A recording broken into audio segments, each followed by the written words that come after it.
Hello everyone, मैं हूं आशिका सिन्हा और स्वागत है आपका स्कूल शिक्षा के इस ऑनलाइन लर्निंग प्लेटफॉर्म पे। पिछली वीडियो में हमने सैनिक स्कूल के एग्जाम पैटर्न के बारे में बात किया था। आज जो है हम लोग सैनिक स्कूल के एग्जाम पैटर्न के साथ साथ एग्जाम सिलेबस को यहाँ पे डिटेल में समझने वाले हैं, जो कि प्रोवाइडेड है ऑफिशियली सैनिक स्कूल के द्वारा है। ठीक है, तो हम लोग सिलेबस को देखेंगे, हर एक सेक्शन से आपको कौन कौन से टॉपिक्स पढ़ने हैं इसको समझने वाले हैं। ठीक है, तो अभी तक अगर आपने चैनल को सब्सक्राइब नहीं किया है तो जरूर से कर लीजिए, ताकि आगे आने वाली वीडियोस जो है वो मिस ना हो। तो चलिए वीडियो को स्टार्ट करते हैं। सबसे पहले जो पिछले वीडियो में बात की थी उसको थोड़ा सा यहाँ पे वापस से देख लेते हैं कि फॉर्म आपका सैनिक स्कूल का अक्टूबर में आता है, एग्जाम आपका जनवरी में होता है। ठीक है, एंट्रेंस आप क्लियर कर लेते हो, उसके बाद इंटरव्यू के लिए आपको मार्च में बुलाया जाता है, जिसके बाद आपका फाइनल सिलेक्शन होता है। ठीक है, इसको ध्यान रखिएगा। एग्जाम पैटर्न की बात करें तो आपका ऑफलाइन पेपर होता है। ठीक है, पेंसिल पेपर मोड पे होता है, यानी आपको एमआर शीट दी जा रही है और क्वेश्चन पेपर में सारे के सारे सवाल आपके सिर्फ और सिर्फ इंग्लिश में होते हैं। तो जो भी हिंदी मीडियम के स्टूडेंट्स हैं उनको थोड़ा यहाँ पे प्रॉब्लम हो सकती है। फिर आते हैं मल्टीपल चॉइस क्वेश्चंस होते हैं और कोई भी नेगेटिव मार्किंग यहाँ नहीं होती है। तो ये चीज आपके लिए अच्छी है, क्योंकि आप सारे क्वेश्चन यहाँ पे अटेम्प्ट कर सकते हो। फिर आते हैं एक्चुअल आपका जो एग्जाम होता है, 400 मार्क्स का आपका पेपर होता है, 150 क्वेश्चन आते हैं और आपके पास 3 घंटों का यहाँ पे समय होता है। ठीक है, कितने देर का? 3 घंटे का आपके पास यहाँ पे समय होता है। क्लास 6 का ही पेपर सेम होता है, लेकिन वो 2.5 घंटे का होता है। ठीक है, अब देखो mathematics, intelligence, English, general science और सोशल साइंस, यहाँ पे 5 सेक्शन है जिससे आपके क्वेश्चन आते हैं। मैथमेटिक्स से 50 क्वेश्चन आते हैं और हर एक क्वेश्चन के लिए आपको यहाँ पे 4 मार्क्स मिलता है, तो टोटल 200 मार्क्स, 400 मार्क्स का आपका टोटल पेपर है और अकेले मैथमेटिक्स 200 मार्क्स यहाँ पे कंटेन कर रहा है। फिर आते हैं इंटेलिजेंस की बात करते हैं, 25 क्वेश्चन आपके आते हैं, 25 क्वेश्चन इंग्लिश से आते हैं, 25 क्वेश्चन जनरल साइंस और सोशल साइंस है, यानी इंटेलिजेंस, इंग्लिश, जनरल साइंस और सोशल साइंस आपके 4 हैं। हर एक क्वेश्चन के लिए आपको यहाँ 2 मार्क्स मिलता है, तो 50-50 आपको हर सेक्शन के मार्क्स हो गए। ठीक है, तो आपका मैथमेटिक्स 200 मार्क्स का और बाकी चारों सेक्शन आपके each section is of 50 marks. ठीक है, तो ये आपका क्या है, पूरा का पूरा एग्जाम पैटर्न है, जिसके बारे में हमने पिछले वीडियो में बात करी थी। अब जानना है कि मैथमेटिक्स में क्या पढ़े, इंटेलिजेंस में क्या पढ़ना है, इंग्लिश में क्या, जनरल साइंस में क्या और सोशल साइंस में क्या। तो आपका एग्जैक्ट जो सिलेबस दिया गया है, ये अच्छी चीज है सैनिक स्कूल की, वो पूरा ही बता देता है कि क्या आएगा। ठीक है, तो आपको ये जानना है। पीवाईक्यू से भी हम लोग देखेंगे, जब हम लोग सेक्शन वाइज देख रहे होंगे सिलेबस, तो उसमें मैं पीवाईक्यू पे लेके आऊंगी 2025 का पेपर हुआ था और 26 का जो पेपर हुआ है। ठीक है, चलो सबसे पहले बात करते हैं मैथमेटिक्स की, क्योंकि ये 200 मार्क्स का होता है तो इसका सिलेबस भी बड़ा है। ठीक है, आएगा आपका क्लास 8 का ही। ठीक है, कहीं कहीं आपका क्लास 7 का भी आ जा रहा है, उस पर बात करेंगे। तो ये आपका मैथमेटिक्स का सिलेबस है, आप स्क्रीनशॉट ले सकते हो। ठीक है, rational number, linear equations in one variable, understanding quadrilaterals, triangle and its properties, angle sum property, Pythagoras theorem. ठीक है, squares and square roots, cubes and cube roots, comparing quantities, percentage, profit and loss, algebraic expressions, simple interest, compound interest, discount, visualizing solid shapes, view of 2D and 3D shapes. अब यहीं पे खत्म नहीं होता, और भी है। Euler's formula, mensuration, area and perimeters, volume and surface area, exponents and power, direct and inverse proportion, factorization, data handling, bar graph, line graph, playing with numbers, divisibility test, statistics, mean, mode, median of raw data, उसके बाद probability, parallel lines, time and work। तो आप screenshot इसका भी ले सकते हैं। ये है पूरा का पूरा आपका मैथमेटिक्स का सिलेबस। फिर बात करते हैं इंटेलिजेंस, यानी रीजनिंग। इससे आपके 25 क्वेश्चन आते हैं, 50 मार्क्स का। इसका सिलेबस कम है, लेकिन हाँ अच्छे से आपको प्रिपेयर करना है।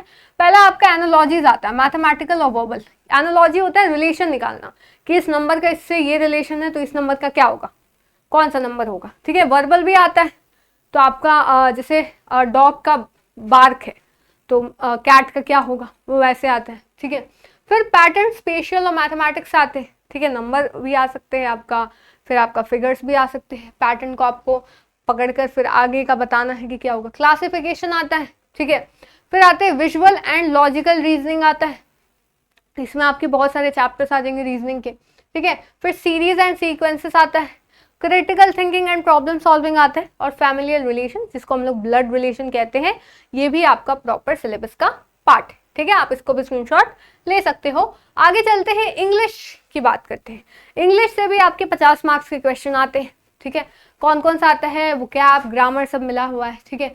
Spotting errors, comprehension passage, antonyms, synonyms, preposition, change of number, articles, types of verbs, tense form, narration, confusing word, subject verb agreement, correct spellings, order of words in a sentence, idioms and phrases, sentence improvement, change of sentence and directed, sentence formation, phrases and clause, kinds of noun, adjectives, interjection, question tags, adverbs, conjunctions, conditions, comparison of adjectives, voices, types of sentences, personal pronoun और change of gender।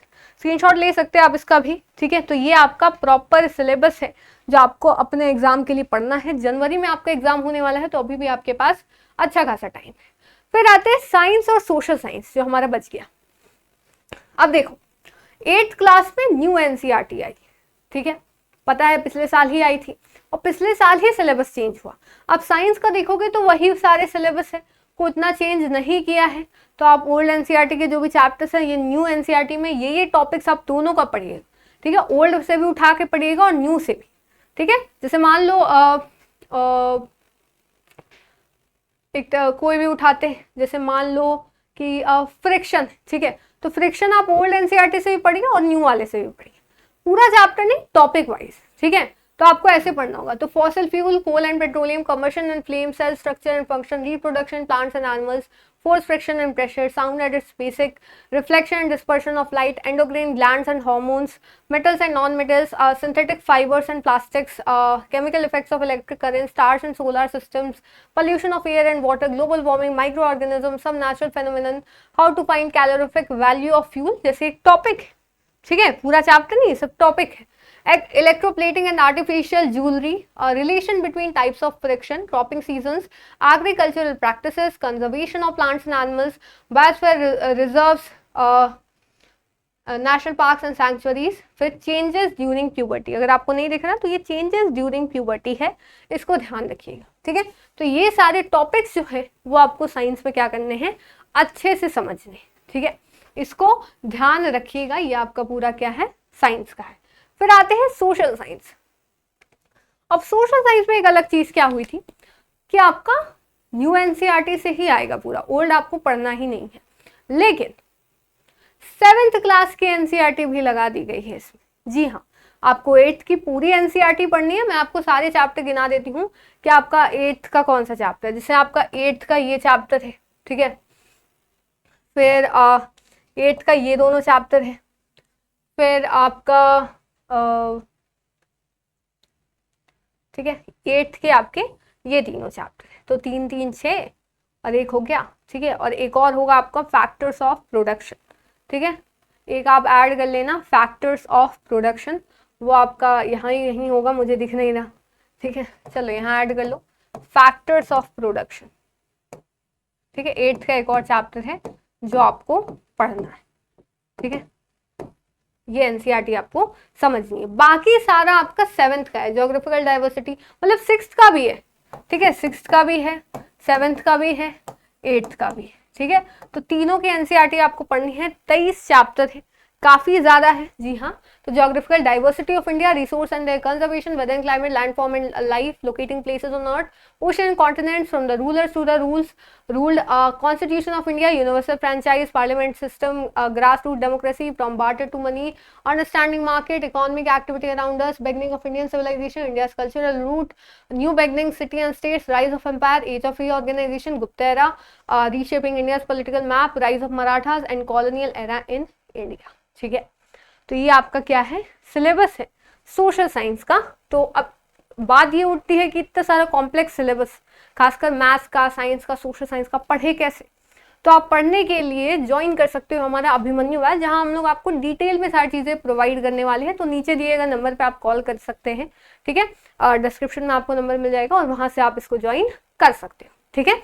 तो ये सारी चीजें हैं जो आपको पढ़नी। मैंने बता भी दिया कि एनसीईआरटी अगर आप खुद से ही पढ़ना चाहते हो तो आप पढ़ सकते हो, लेकिन अगर आप प्रैक्टिस के साथ पढ़ना चाहते हो, ठीक है, तो आप उसको ज्वाइन कर सकते हो। तो ये था आपका पूरा का पूरा सिलेबस, ठीक है। मैथ्स को प्रायोरिटाइज करना है, सारी चीजें आपको सॉल्व करनी है।